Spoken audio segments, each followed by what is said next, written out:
We're now joined by Basudev Banerjee, research analyst auto at Quantum Broking. Basudev, hi, morning. Thanks for taking time out and joining in. Some comments coming in from JLR, Basudev, saying that they are going to spend additional capex and make sure that they do meet the requirements of China's norms. Do you think that's going to be enough to suit the market sentiment, though? Yeah, broadly speaking, JLR has been hiking their capex guidance for last 2 years from £2 billion to £2.75 billion this year. So last time when we met the management, they were saying that every year you should expect capex to sales to remain the same in sync with the revenue moving up.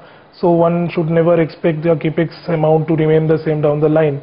And as the Cherry JV is going to get operational from FY16, along with the emission norms and these kind of fuel economy related norm changes across geographies, capex, lumpy capex here and there definitely would come into the picture. So, but on the other side, if you look at the decent margin levels of 14 to 15%, new products coming into the portfolio, mini Jaguar coming, so free cash flow neutral to mild free cash flow positive of around £500 million is expected. So these kind of capex requirements will come and go. I don't think one should worry about that in a very big way.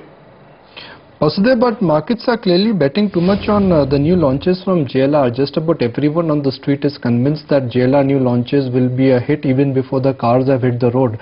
Is too much of optimism getting priced in? At current price levels, I don't think any over-optimism getting priced in. Especially if you had said this at around 350 rupees levels, I would have agreed to your view. But at 275, I don't think over optimism is built in. Definitely, if you look, Jaguars presently contributing broadly around 20% of their volume, and average realization somewhere around $45,000–50,000. So if the mini Jag comes somewhere priced around $30–35,000, definitely it will add on to the volume and economies of scale. So Jaguar end of the day being a cult product, so mini Jag will help them target several emerging markets where their presence is not that much. So I don't think at present level it's over optimism kind of built in the price. What are your thoughts on the entire two-wheeler industry? Do you think names like Bajaj Auto, Hero MotoCorp, they could go through a process of PE derating? I mean, Bajaj Auto, even after the recent correction, is not a cheap stock. It is trading at 17–18 times based on FY14 estimates. Yeah, definitely. We were negative on the whole two-wheeler space for last 5 quarters. And our target PEs on Hero Moto has been 12 times and for Bajaj has been 14 times. Against broader street consensus PEs of 15–16 times.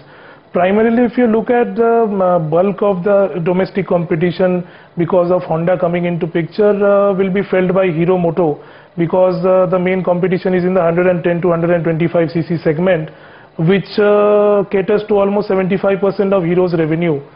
Fortunately for Bajaj Auto, that segment contributes only 25% of full revenue. So relatively Bajaj Auto will be well placed. But as of now, these political unrests in Egypt and Sri Lanka are causing worries to the investors in terms of long-term sustainable exports growth. Because Bajaj end of the day, 35 to 40% revenue coming from export is broadly a export-driven growth kind of company as of last couple of years, when domestic motorcycle growth did not come into the picture.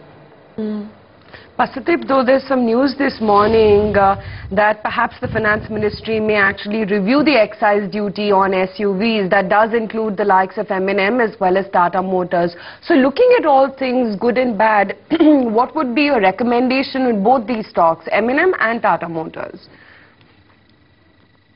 At the end of the day, you also know that car business per se for Tata Motors in India is immaterial, and that too SUV as a part of that is further immaterial. So first of all, clarification is yet to come from government whether the full 3% rollback will happen on all SUVs, or as per Mr. Praful Patel's recommendation that models priced below 10 lakh won't fall into that SUV hike. So clarity is yet to come, but even if at the best case scenario we assume that the whole rollback happens, it is immaterial for Tata Motors.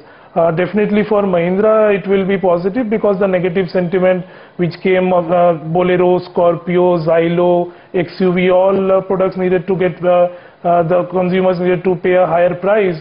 So that will definitely add to the positive sentiment of Mahindra. And if you look at last year to date FY13, overall car market in India is flat, whereas UV market is up almost 49% year to date, and Mahindra's portfolio is up almost 25% year to date. So definitely the UV penetration story in India is carrying on despite the negative vibes in the economy. So though from a stock price perspective, we'll prefer Tata Motors at current market price.